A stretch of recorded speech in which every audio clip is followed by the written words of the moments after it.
So hey everyone, welcome back to another quick and very interesting tutorial. In this quick tutorial, I'm going to show you how you can generate the fake data for forms or testing of anything that you can use anywhere, and it's just for testing purpose. So don't use it notoriously. Now, in order to do it, just simply open any of the browser you have.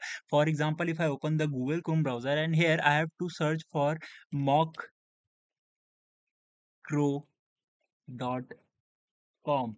Once I do that, let me check the spelling once. I guess, yep, that's it. Just simply hit enter and wait for the site to respond here.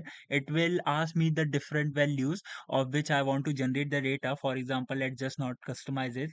Just simply hit generate the data and it will gives you a CSV file of that particular data that you can use. You can customize the fields as well from here of the data which you want to generate. All right, so that's it for this video. I hope this video will be helpful for you. Make sure to hit the like button and subscribe button for more such helpful and interesting tutorials.